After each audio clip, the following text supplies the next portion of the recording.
Behind every great story is a storyteller who has lived it. Today's rising star is someone who has turned pain into purpose and words into healing. Chinonso Ezenwata, known to many as Holy Nonso, discovered his love for storytelling in a small classroom in Ihiala, Anambra, where the words of Shakespeare first lit a spark in his soul. From early days to now, he's worn many hats, but at the heart of it all is a man committed to helping others heal through the power of words. On this episode of the Tracy Dominic Show, we step into his world to see the storyteller in action, where creativity meets purpose.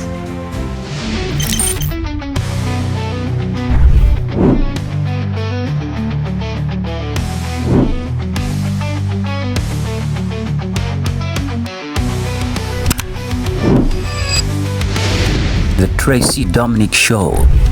Own your story. Hello, Nonso. Good Hi. to see you. Good to see you too. Welcome to the Tracy Dominic Show. Thank you. So tell us, what inspired you to transition from being a sales and business development person to becoming a professional writer? Okay. The business and sales is something I've been doing since 2018, right? And writing has always been there. I've not tried to harness it. So from 2022, I mean, it's more like a calling. So I can't stay away from it. There was a trigger in 2022, and there was a calling that I have to respond. And since then, I've been writing. And I'm still in the business and development, business and sales, right? So I try to juggle both, but the passion is still with the writing. I mean, that's how I express myself, and That's beautiful, having a creative outlet. So what's your creative process like, and how do you come about your poems and letters? I come about my poems in any way, in any form. The way I'm talking to you now, I might just have an idea, and I quickly relate it to an event. So if there's a correlation, I begin to write. I may be listening to music, the inspiration comes, right? So I don't my the way I get my ideas is not necessarily from a particular source. So because it's something that is within, so it can come up anytime. So yes. Amazing. Let's take this conversation further to the studio.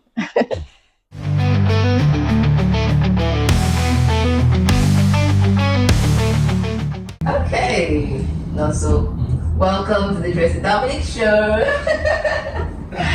See, I must say, right? I know we've had our 5-minute segment, which was good, Okay. and the fact that you're here it means a lot to me, honestly. And telling you this on a short notice, and you just, you say 100% you'll be on the Tracy Dominic Show. That really means a lot to me, and I just want to tell you how thankful I am and how honored I am that you are here.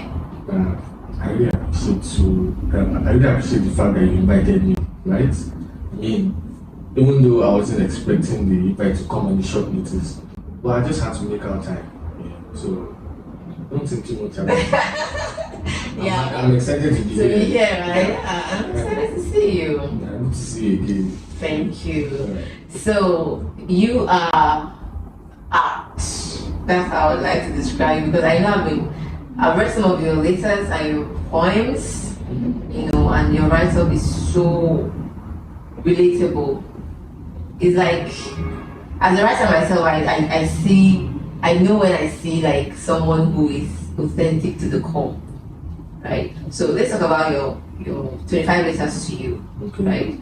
A book about letters to you about healing and creativity, right?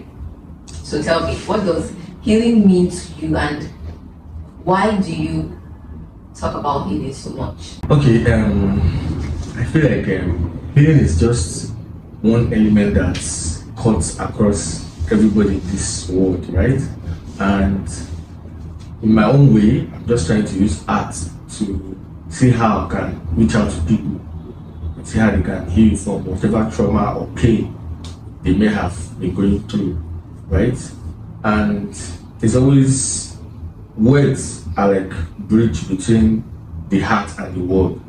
You understand? So I try to use words to make people understand that whatever you're going through, you can always get out of it.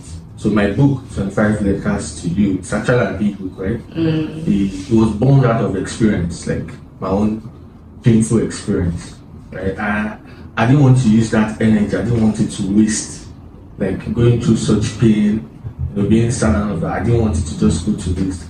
I had to, transform it, use it as something positive. I know the way I feel right now, a whole lot of people must be feeling this way, so I have to do something about it. So I have to bring out steps, my own steps that worked for me, and see how it can work for people, whereby I put into my poems. So if you read my book, the first 3 chapters will put you through, like it will make you to accept the pain. I mean, these things, they've happened to you, right? I mean, you don't need to disconnect yourself from it. Accept the pain.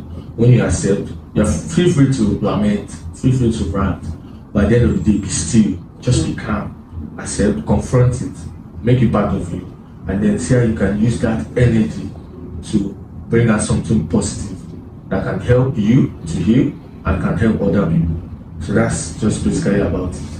Yeah, I think that's really beautiful also. And myself, I know that pain is one big inspiration, especially for a lot of creatives. Sometimes when you are in your deepest, darkest moment, it's like that's when the most profound work come out. So you talk about pain, right? So can you walk us through that moment or that part when you were feeling the pain and what the pain was, and how you were able to come out of it? Well, can't believe I'm actually going to say this. It's something I'm keeping to myself. Well, it just okay. Let me just be, because my stories, my poems have always been authentic. You see a lot of originality in my book. So if I'm going to talk about it, I should be real too. It was born out of relationship troubles, right? Like someone that was in a relationship with. We were deeply connected, like we were so deep into it. We understood the meaning of being into someone's life. Understand? So it was almost like we can't do without each other. Although we had some distance between us, but it was, So at the end of the day, when it ended, even though I tried to be calm, I'm like, okay, it's gone. I was actually the one who wanted it to end, and it ended. And it was hell, because the emotions, like I had so much emotions burning inside, and there was no way I could let it out. There's nobody to talk to, there's nobody to share with, right? So I just looked for a space internally to deal with it. And the major thing was, being still at all times, being calm, and let this rush of emotions, anxiety, pain, and all of that to just take their time and react, evolve, and all of that. So at the end of the day, when I stay calm, then I begin to find a way to transform it into something else. Into art. Into art. So how long did it take you to get off that part? Well, it took me about a year, right? So there are steps to it. It's not something that I had to jump through. I didn't try to make the pain dormant, in the sense that, okay, once things like happiness, maybe the job is going great, and all of that are active within me, then I feel like, oh, I'm healing. No, that's not healing. Healing is not when the pain is dormant. You have to still connect yourself to that pain, so that whenever you think about it, you smile. So from that, it gave me a new identity, right? I started to become someone better, a newer version of myself, and I started to see, okay, let me put it into writing, right? And it began to inspire me. So whenever I'm trying to write, even though I'm trying to use the metaphors, the innuendos, and all of that, I still try to write a story that has to do with me, and make sure that it's a story that will connect with people, right? So it's authentic. It's, if you read it, even though it's relatable, you actually be reading from the writer's experience and also relate it to yours. So your pain, do you think you'll be able to find purpose in making writing an outlet for you? Yes, I have. I mean, it's something I've always had inside, but I think I just needed a trigger, right? Because I studied theater arts, so I've had some coaching and lecturing. Even while I was in school, I did some bit of acting. I mean, kudos to my friend, Rotimi Fakoli. He played Kazim in this Dance of Lagos. He was the villain, right? So he's one of the persons that actually made me to partake in, major roles. Even though I never liked acting, but he was always insisting. So kudos to him. Then I've always loved writing. While in secondary school, I had an Irish teacher who was, he knew how to narrate stories. He has these very good narrative skills. So he made me fall in love with Shakespeare's book Macbeth. So what secondary school was that? St. Teresa's Seminary Okay. at Ibadan, seminary school. Okay. So this missionary schools, right? So yeah. So he made me fall in love with art. So from there, but there was no nurturing. I just, even though I was in university, there was still no nurturing because I needed that writing. So it was when we got to NYSC, right? They would tell you to act, do your drama, all of that. So it was during my NYSC that I tried to be creative. Other people were writing, putting their stuff together. I didn't write. I just had like an imagination, called everybody, told them the story, and we put it into action. And at the end of the day, we were like, number one, the dance I co-directed, it made sense. So after I danced, I still didn't follow through. It was in 2022 when I had this, this whole relationship and all of that. Like, okay, what should I do? How do I have a purpose in writing? And then when I started writing, if my first piece was a mess, right? You still have that first piece? Yeah, I still do. I would like to see. One thing about creatives thinking that their arts are messes is when someone else sees it, they say, wow, beautiful. But it's just in our head really sometimes. No, it was really amazing because I was just writing the way I felt. There was no construction and all of that. But I mean, it was just my first step. But now I wanted to write. I had a purpose. There's a topic. There's a reason why I should write. And then writing for me was not, at this point, it was no longer to feed or for anything. It's now a purpose of to influence people. Yeah. Right. And an outlet. And an outlet for me.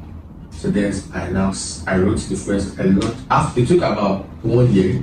Then towards the end of 2020, that was in September. Then I published that edition of my first collective poem. And since then, I've been consistent. So I think I relate so much to what you just said about writing a piece from your heart immediately and you thinking that it's a mess. I think it's something with creatives that when we are in that midst of emotions and it's like overwhelming, we just want to fight things down. And sometimes when you go back to it, you figure out that, oh, this thing could be better, right? You could do it this way and do it that way. That's one thing about writing, because I have a book. I've had this book since 2013, and I've been journaling in this book. I still have that book. So whenever I feel overwhelmed with life, I usually do go back to the book, right? And I think I'm planning to refine some things there and put it out there. Yeah. So you are a business analyst and you're thriving so well in this field. So what would you say is your best strategy for driving sales? All right. Because my field is a bit limited, is restricted. Our style is not completely related to the regular sales and business development.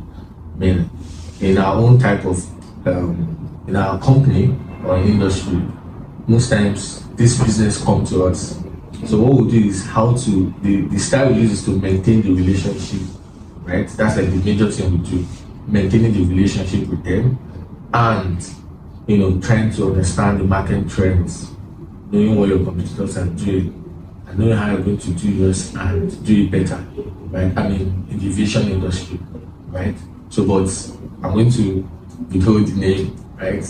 Yeah, I'm sure you understand. Yes, of course, I do. Yeah, so most times when you're doing well, the business will always come to you. But that doesn't mean that we don't still, look for clients and all of that. So our strategy is just simple: maintain relationship, create out very good campaign, give them very good discount and business deals. They will always come to you. And whatever you're selling, your product, always maintain the quality of that your product. If it's on time, if it's your packaging, the discount or whatever you give to them, just make sure that you maintain them. The major thing is maintaining relationship. In my own field, if it's other field, then you have to, you track, you observe, you do this and you do all of that. So you said something about being consistent in services. That's quite hard, I must say, sometimes challenging. So how have you maintained that consistency, especially in this era where logistics can be an issue sometimes, customer wants can be different. How have you been able to maintain that balance? Consistency should be a culture, right? It doesn't mean you won't have your ups and downs. There are some challenges that you can't avoid. There's some force major you can't avoid, right?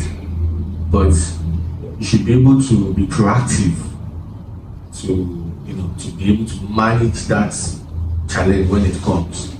We get to have challenges all the time, but your proactiveness would make the customer see that you are already doing something when you are not able to deliver, right? But if you're not proactive, if you're being lackadaisical about it, that's a problem. But when you're being proactive, you still explain to the customer, you make them understand why this is like this. Customers are, if you understand that customers want to be carried along. That's number one thing I understand about them. So you have to make them understand why this is this and why this is that, while maintaining the company's policies. You don't have to just give out all the information out there, but just be diplomatic about it.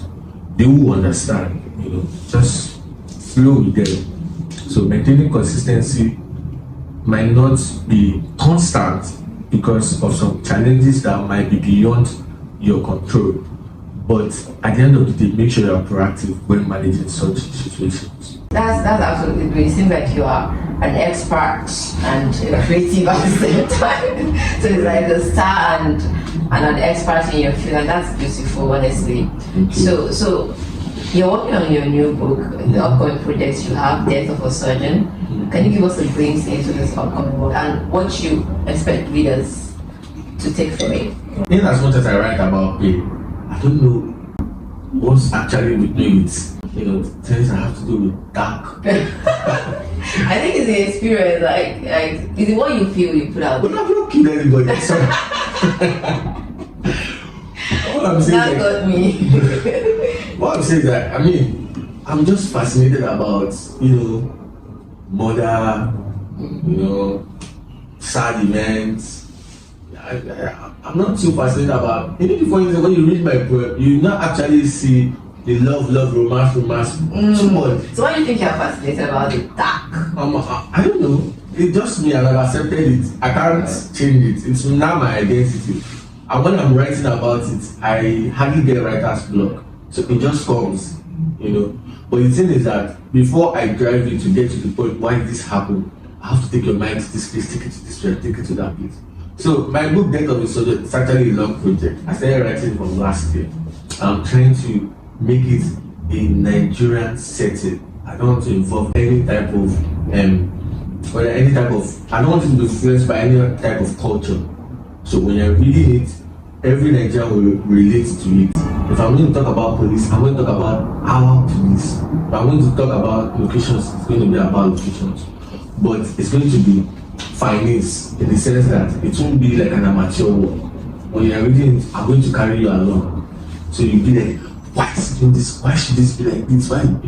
So it's just about murder, right? And I don't want it to be like the murder.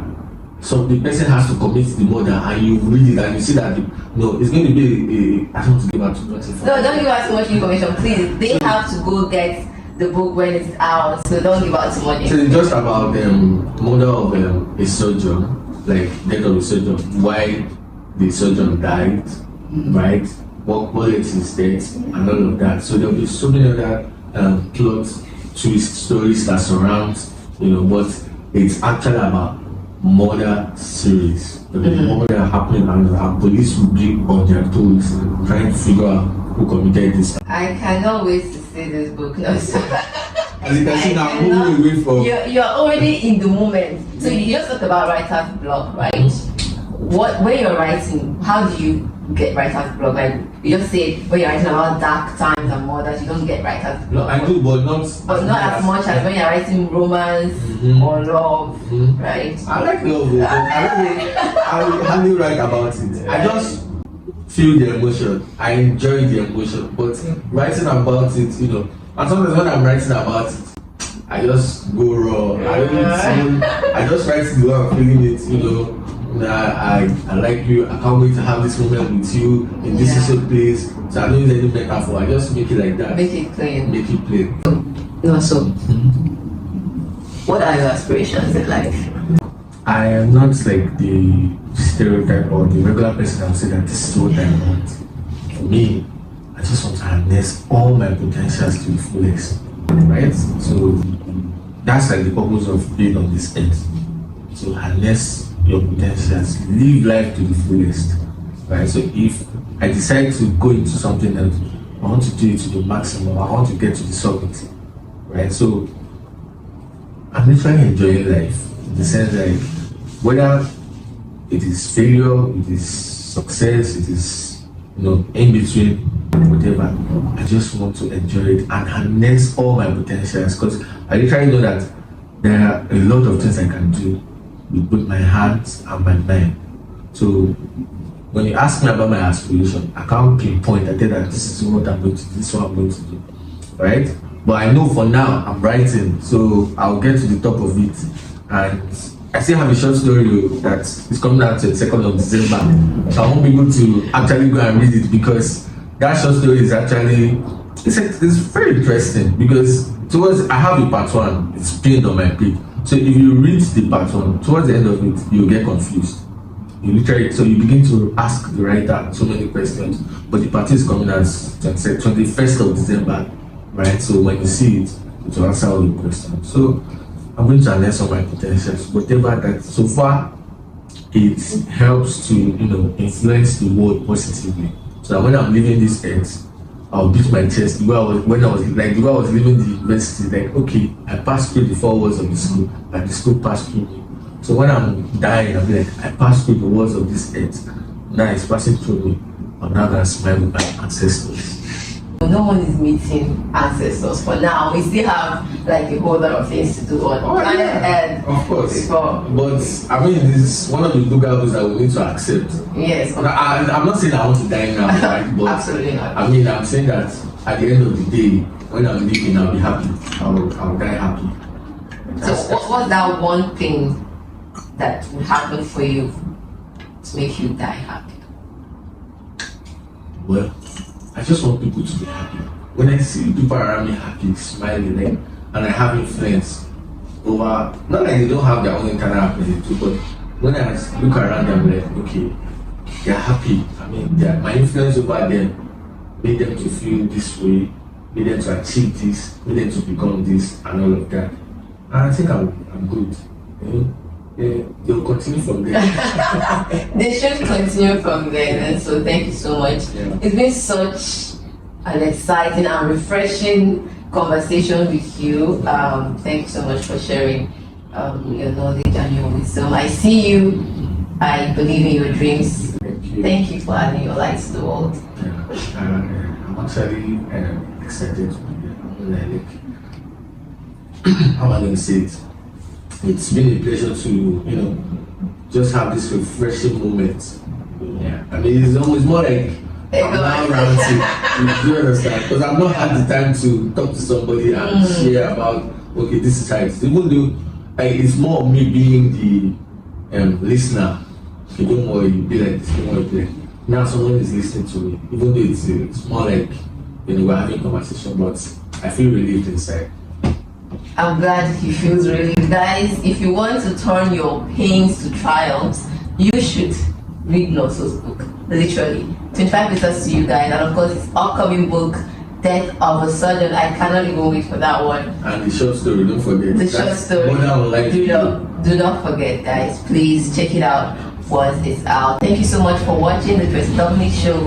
For episodes like this, an inspiring episode where we get to learn about purpose and heartfelt moments of rising stars and experts, please subscribe and do not forget, your journey matters. So keep living a life of purpose. See you next time.